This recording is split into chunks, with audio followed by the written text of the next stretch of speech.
இயேசுவுக்கே புகழ். இயேசுவில் பிரியமானவர்களே, இன்று நம் ஆண்டவர் திருப்பாடல் 118 அதிகாரம் 5 வசனத்தினூடாக இவ்வாறு நம்மோடு பேசுகின்றார். நெருக்கடியான வேளையில் நான் ஆண்டவரை நோக்கி மன்றாடினேன், ஆண்டவரும் எனக்கு செவி கொடுத்து என்னை விடுவித்தார். ஆம் பிரியமானவர்களே, இந்த இறைவார்த்தை பகுதியை இன்று எம்மில் பலர் விளங்கிக் கொள்ள வேண்டும் என்பதற்காகவே நம் ஆண்டவர் நமக்கு கொடுத்திருக்கிறார்.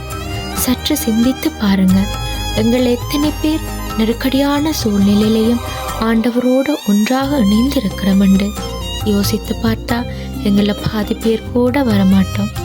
எங்களோட வாழ்க்கையில ஏதாவது ஒரு பிரச்சனையோ துன்பமோ நேர்ந்துட்டா எல்லோரும் முதல்ல சொல்ற வார்த்தை என்ன தெரியுமா? ஆண்டவர் எங்களை கைவிட்டுட்டார், அவருக்காக நாங்கள் இவ்வளவோ செய்கிறோம், நேர்த்தி வைக்கிறோம், நோன்பு இருக்கிறோம், ஜெபம் சொல்கிறோம், காணிக்க கொடுக்கிறோம், ஆனால் எங்களை அவர் கைவிட்டுட்டார், எங்களோட ஜெபத்தை அவர் கேட்கலன்னு தான் நாங்கள் முதல்ல சொல்லுவோம்.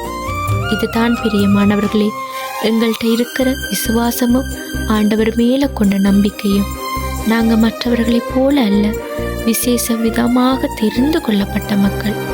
எங்களோட விசுவாச நம்பிக்கை எந்த சூழ்நிலையிலையும் தளர்ந்து போகக்கூடாது.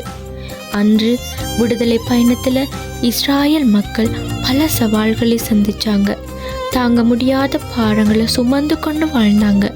அந்த இக்கட்டான நேரத்தில் அவங்க ஆண்டவரை நோக்கி கூப்பிட்டாங்க. அவரும் தம் ஜனங்களுக்காக மோசே மூலமாக உதவி அனுப்பினார். அந்நாள் தன் வாழ்க்கையில் மலடி என்ற பேரோடு தாங்க முடியாத மனவலி வேதனையோடு ஆண்டவருடைய சமூகத்திலிருந்து அழுது கண்ணீரோடு ஜெபித்தாள். சாமுவேலை கொடுத்து அவள் கண்ணீரை துடைத்தார். அதே போலதான் பிரியமானவர்களே, நீங்களும் ஆண்டவரை நோக்கி கூப்பிடுங்க, அவர் நிச்சயமாக உங்களுக்கு உதவுவார். இன்று இதற்காகவே ஆண்டவர் உங்களையும் என்னையும் அழைத்து நிற்கிறார். விசுவாசத்திலே உறுதியாக நில்லுங்க. இதை விசுவாசிக்கிறீங்களா? முழு மனதோடு ஆமேன் சொல்லுங்க. இயேசுவின் நாமத்தினாலே ஆமேன்.